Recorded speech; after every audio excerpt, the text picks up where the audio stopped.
அதாவது சட்டசபை நடத்துவாங்கன்னு பார்த்தா இங்க லொல்லு சபை நடத்தினுங்கிறாங்க எல்லாரையும் சிரிக்க வச்சுக்கணும். அதாவது எப்படின்னா சீரியஸா இருந்த எதிர்கட்சி தலைவர்கள் எல்லாமே நம்ம ஆண்ட பரம்பரை எல்லாமே என்ன பண்ணானுங்க உடனே ஜோக்கரா மாறி விட்டாங்க.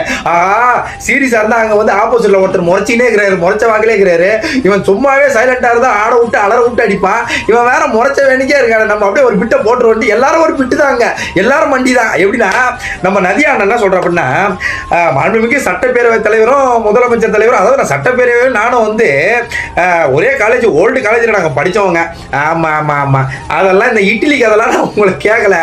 இந்த கதெல்லாம் ரெண்டு, அதாவது கடன் 2 இட்லியை புட்டு வாயில் போட்டுட்டு சட்டு புட்டு வேலையை பாருன்னா அதாவது சட்டப்பேரவை தலைவர் வந்து நான் ஒரே காலேஜில் படித்தவங்க, அந்த காலேஜில் படித்தவங்க, இந்த காலேஜில் படித்தவங்க அப்படியே தழுக்கா ஊட்டின்னு வந்துட்டு நைஸாக கதையை தூர்றாரு.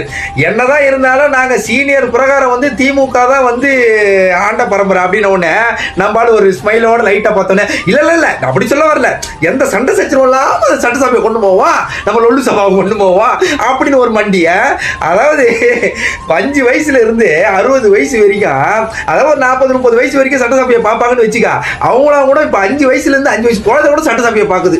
ஏன்னா வந்து லொல்லு சபாவை ரீக்ரியேட் பண்ணிட்டு இருக்காங்க உள்ள உட்காந்துக்கிட்டு. நம்ம அண்ணன் அந்த மாதிரி ஆக்கி விட்டாரு. நீங்க சட்டசபை எப்படி நீங்க எதிர்கட்சியா இருந்து நடத்துறீங்கன்னு பார்ப்போம். இதுல வேற ஒரு குரூப் எங்களை வந்து ஆளுங்கட்சியா இருந்ததுன்னு பார்த்திருக்கீங்க, எதிர்கட்சியா இருந்தது பார்த்தது இல்லையே. அலற விட்டா அடிப்பான். ஆளுங்கட்சியா இருக்கும் போது அவுத்து பருப்பின்னு ஓட விட்டாங்க, எதிர்கட்சியா இருக்கும் போது எகிரி அடிப்பானுங்க உங்களை. இன்னைக்கு அது நடந்திருக்கு, லொல்லு சபா ஆக்கி விட்டாங்க. ஒரே ஜோக்கரெல்லாம் இருக்கிறாங்க, குண்டக்க மட்டக்க தெரிஞ்சுக்கின்னு அட்டா பார்க்கறதுக்கே கண்கொள்ளா காட்சியா இருக்கு. நாளைக்கு பார்ப்போம் என்ன நடக்குதுன்னு.